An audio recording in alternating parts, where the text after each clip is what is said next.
जीवन भर शरीर बेच करके ढेर सारा वैभव एकत्रित किया था।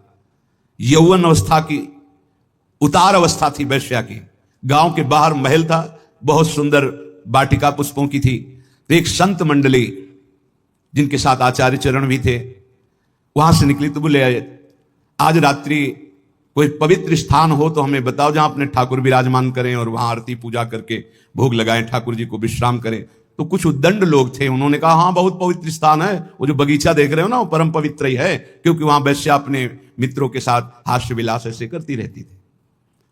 संत सरल चित्त, कहीं कोई संशय नहीं, विश्वास, गए वहां, जल छिड़का, सोहनी लगी, ठाकुर जी विराजमान हुए।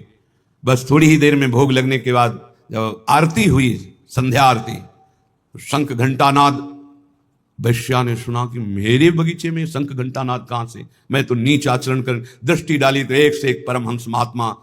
ओहो, मुझ अभागिनी के भाग्य खुल गए, ये भगवत प्रेमी महात्मा कहां से आ गए। अभी तक तो कौओं जैसी चेष्टा करने वाले लोगों का संग, ये हंस कैसे आ गए हमारे बगीचे में। आज मेरे ऊपर भगवान की विशेष कृपा, अहेतुकी कृपा, क्योंकि मेरे कोई ऐसे आचरण नहीं जिससे भगवान प्रसन्न हो, क्योंकि बिना भगवान के प्रसन्न हुए ऐसे महापुरुषों का दर्शन कैसे हो सकता है। गई स्वर्ण के कुछ मुद्राएं, चांदी की मुद्राएं, कुछ फल मेवा आदि रखकर, महाराज स्वीकार करो। कौन हो तुम? भगवान जिस बगीचे में बैठे हो इस दासी का ही बगीचा है। कौन हो तुम? वैश्यावृत्ति से जीवन निर्वाह करने वाली हूं, मैं वैश्या हूं। कहा बेटा कोई बात नहीं, भगवान की तो सब संतानें हैं, कोई बात नहीं, पर हम लोग तुम्हारा ये फल, ये धन, ये भोग सामग्री नहीं पा सकते, शास्त्र मर्यादा है। तो क्या भगवान हमारे उद्धार के लिए कोई रास्ता नहीं? कहा है, तुम सब संपत्ति, आभूषण ये बेच करके एक रत्नों का हार बनाओ और रंगनाथ जी के माथे पे धारण करो, सारे पाप नष्ट हो जाएंगे, तुम्हें भगवत प्राप्ति हो जाएगी। और आज से वैश्यावृत्ति बंद। भगवान वचन देती हूं, आज तक कभी ऐसा आनंद प्राप्ति नहीं हुआ था संत समागम का। वचन देती हूं कभी अब इस शरीर को अपवित्र नहीं करूंगी। और सब आभूषण जो जो वैभव बेचने वाला था बेच करके, फिर उसके मन में आया कि क्या मुझे मंदिर में जाने दिया जाएगा।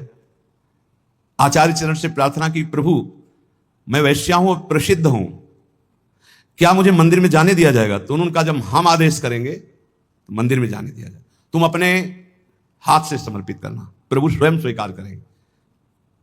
जब द्रवई दीन दयालु राघव तो साधु संगति पाई, जब साधु संगति मिल जाती है तो संस्कृति का अंत हो जाता है।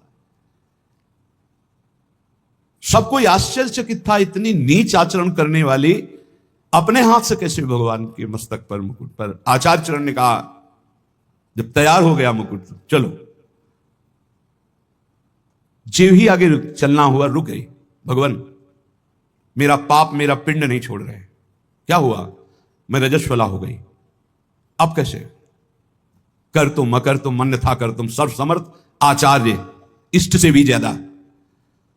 तो सब लोगों ने सुन लिया था, रजस्वला स्त्री का भगवद श्री विग्रह स्पर्श करना निषेध है, क्योंकि वह पवित्र थी। कहा चलो चलो जाओ। सबने रोका, प्रभु आप आचार्य हैं, आप कैसा?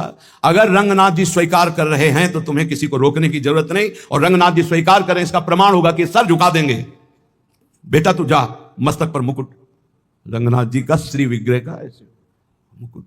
कर तुम मकर तुम मन था कर तुम सर्व समर्थ आचार्य है, गुरुदेव इष्ट देव, उसको परम पद की प्राप्ति हुई। एक एक सेवा, एक एक वृत्ति भगवत प्राप्ति कराने में समर्थ है, यदि आप विश्वास कर ले। दूसरा, कृष्णदास जी अधिकारी पद पर थे, श्रीनाथ जी की समस्त सेवा विधान के अधिकारी थे श्रीनाथ जी।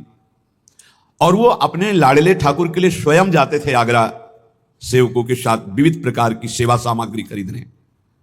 श्रीनाथ जी अन्योर के पास गिरिराज जी में जहां प्रकट हुए वहीं विराजमान थे उस समय। आप इस बात पर बहुत ध्यान देना, भगवत प्राप्ति की बात कह रहा हूं। वहां गए तो सैकड़ों लोग घेरे हुए थे, तो सोचा क्या हो रहा है देखें। तो एक वैश्यावृत्ति से अपना जीवन निर्वाह करने वाली नवीन वैश्या नृत्य करके लोगों से अर्थ ले रही थी। नाचना गाना रिझाना, कोई 10 कोई 5 कोई 1, ऐसे। कृष्णदास जी वयोवृद्ध थे, महापुरुष, भगवत सखा हैं, नित्य सखा हैं, बहुत उच्च कोटि के महापुरुष, कोई साधारण नहीं। वैश्या को देखा, उसकी हाव भाव चातुरी, उसका बोलना, उसका चितवन निकाला ठाकुर जी के सेवा वाले से 10 रुपया। वैश्या ने देखा कि संत हैं, पर बड़े रिझवार संत हैं, 10 रुपया फिर निकाला। अब वैश्या की तो दृष्टि उन्हीं पे जम गई। 2-3 बार नजदीक आए, उनका 1000 मुद्राएं देंगे। अरे उनका मालिक आदेश करो, कहाँ है? बोले पूरे परिकर सहित जहां हमारा विश्राम स्थल वहां, अब तुम केवल हमें दिखाओ। 1000 मुद्रा में तो पूरे परिकर सहित गान बजा नृत्य देखा।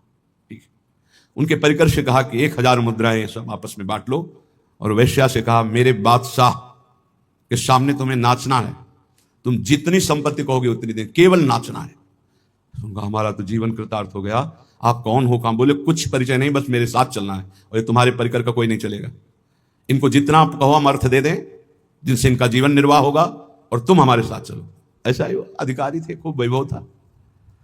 अब तो पूरे गिरिराज्य में, ब्रज में फैल गया कि बुढ़ापा बुद्धि बदल रही है। भाई देखो, माया का प्रताप। कृष्णदास जी अधिकारी एक नवीन अवस्था की वैश्या आगरा से लाए भाई, लेकिन संतों का उद्देश्य जो होता है वो कोई बिरला ही जान पाता है। अपनी कुटिया के बगल में एक झोपड़ी बनवाई, विराज है, और ब्रज के समस्त महान कुंडों का स्नान करवाया। फिर सुंदर पद पूर्ण रूप से अपनी रस रीति से गाना सिखाया, उसे ऐसे गायन किया, और अपनी रस रीति के वाद्य। एक दिन कहा चलो आज अपने बादशाह के सामने हम पेश करते हैं, तुमको वैसे ही पेश होना है जैसे बादशाह के सामने पेश हुआ जाता है। अगर मेरे साहब रीझ गए तो जन्म जन्म की बिगड़ी तेरी बन जाएगी। अभी तक नहीं बताया था किसके पास ले जा रहे हैं। बोले चल और देख, ये मत समझना कि मेरे बादशाह मूर्ति है, साक्षात विराजमान है। उसने कहा मुझे तो पैसे से मतलब है, वो मनमानी पैसा देंगे, बस तो रिझा दे। और श्रीनाथ जी के पास जाके कहा प्रभु जब जब आगरा गए हैं तो आपकी पसंद की चीज लाए हैं, आज एक पसंद की वस्तु हम लाए हैं और आपको भेंट कर रहे हैं, स्वीकार करो। वो श्रीनाथ जी को नमन करके जे ही नृत्य शुरू किया और पूरा पद गाया।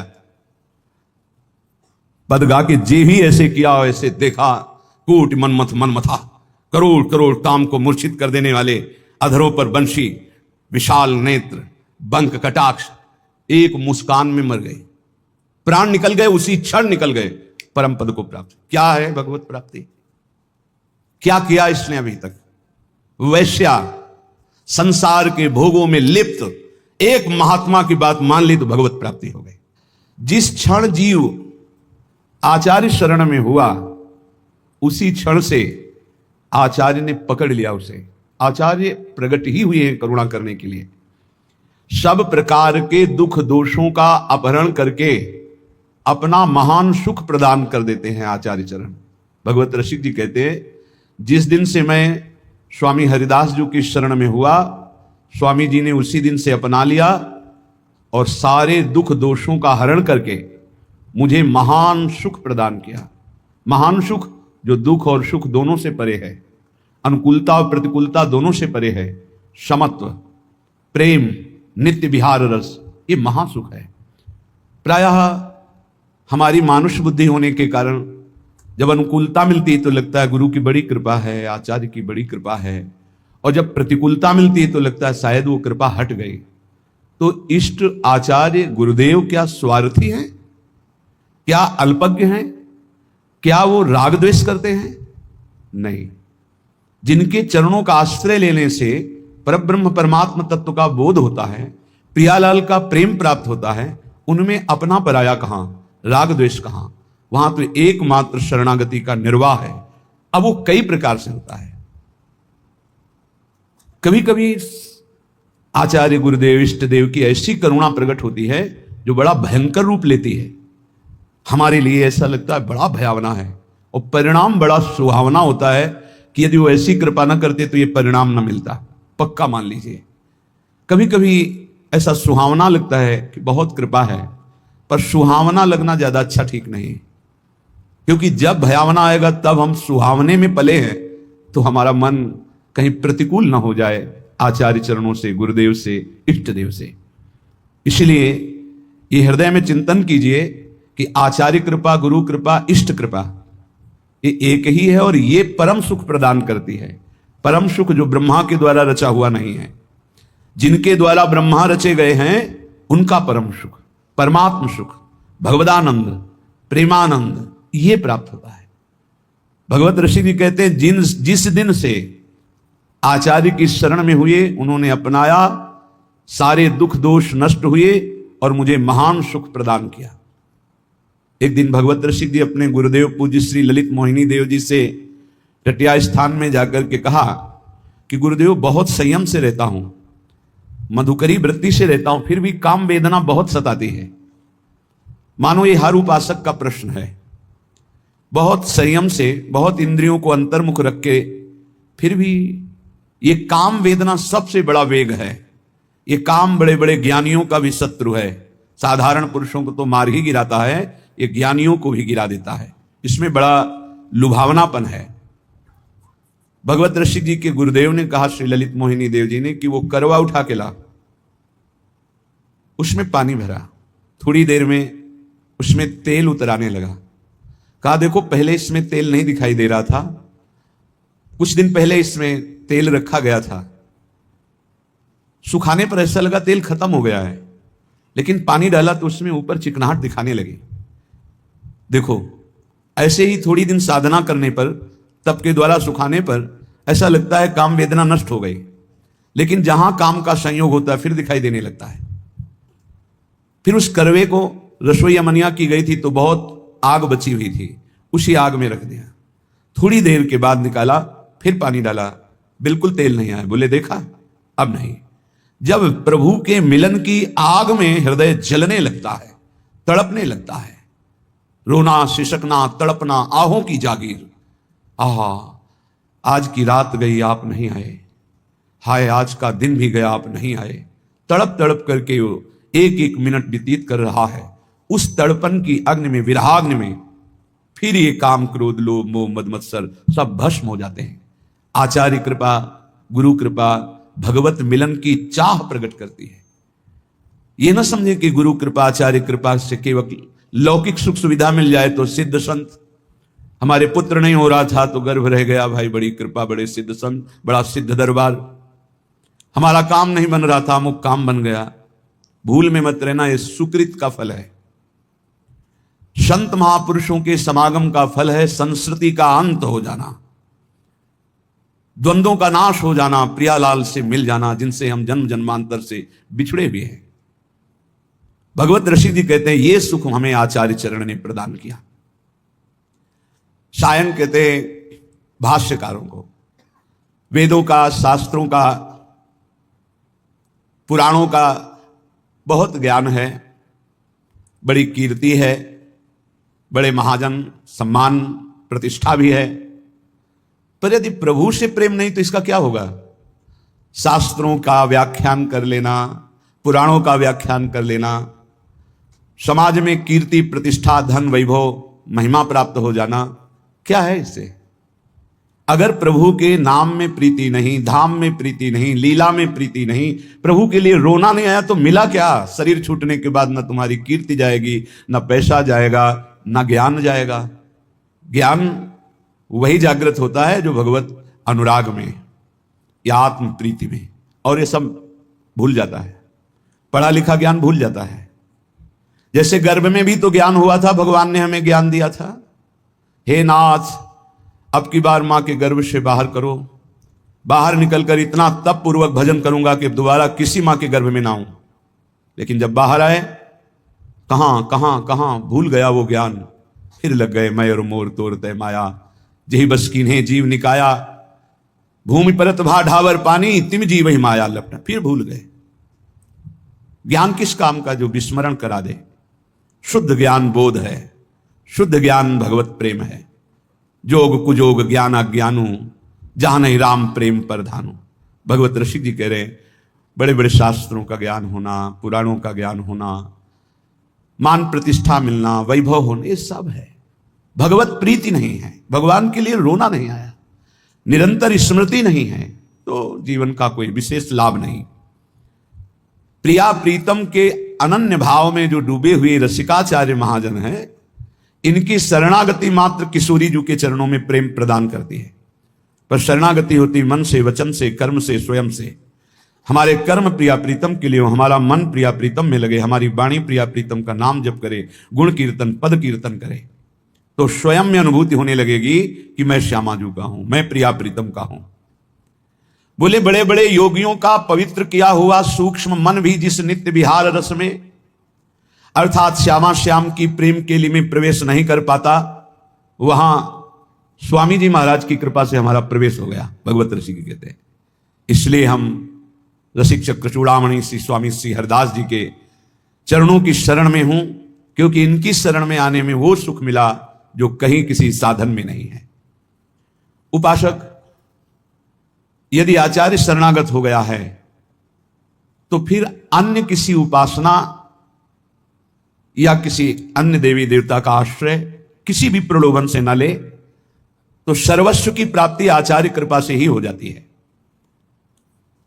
आचार्य प्रकट होते ही हैं रस देने के लिए, पर हमारे हृदय में इसलिए वो रस नहीं आ पा रहा कि हमारा मन कहीं और है, वचन कुछ और निकल रहे हैं, क्रियाएं कुछ और हो रही हैं, अभी शरणागति परिपक्व नहीं हुई।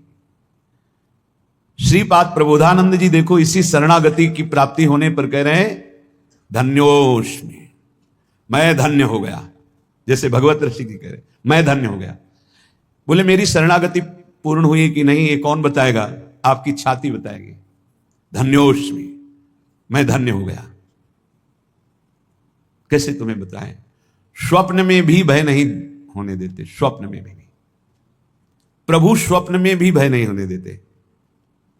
कभी भयावह स्वप्न जैसे मन दिखाए, उस समय प्रभु आकर के भय से मुक्त, स्वप्न में तब बहुत कितने करुणा में, जागृत में भय दुख की तो बात जाने दो, स्वप्न में भय नहीं होने देते। मुस्कुराते हुए युगल सरकार वहीं कोई ना कोई अद्भुत ऐसा लीला करते, बचाव पक्ष प्रकट होता है, फिर जब नेत्र खुलते तो चिंतन करके रोना आता है। कितना प्यार करने वाले लोग क्यों नहीं समझते, प्यार के लिए तड़प रहे हैं सब, और प्यार का समुद्र उफान पे है प्रिया प्रीतम, इनकी तरफ क्यों नहीं मुड़ते? शरीरों के प्यार में क्यों लगे हुए हैं? एक दूसरे के शरीरों में आकर्षित क्यों हो रहे हैं? ये भगवान की विचित्र मोहिनी माया है, जो मार्ग मिलने पर भी प्रिया प्रीतम की तरफ हम नहीं बढ़ पा रहे।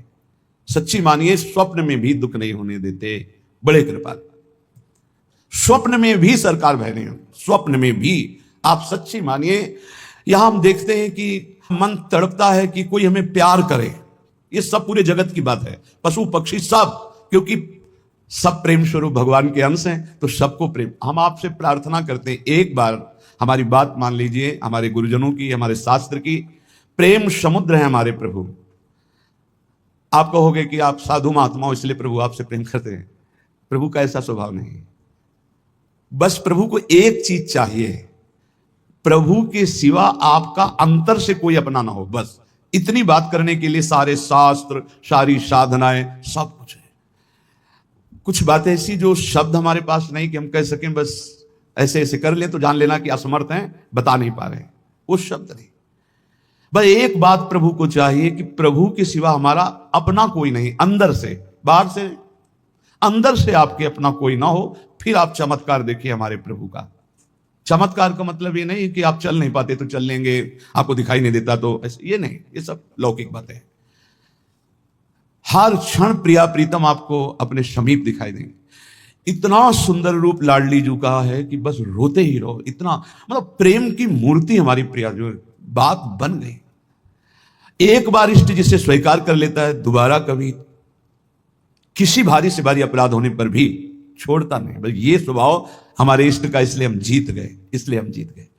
श्री वृंदारण्य धन्योस्मि, परम महत्व कृपा पात्रित्वोस्मि, यतोहम ये न दत्तो विधि सुख सनकाद्यर्थनीया सुवासा।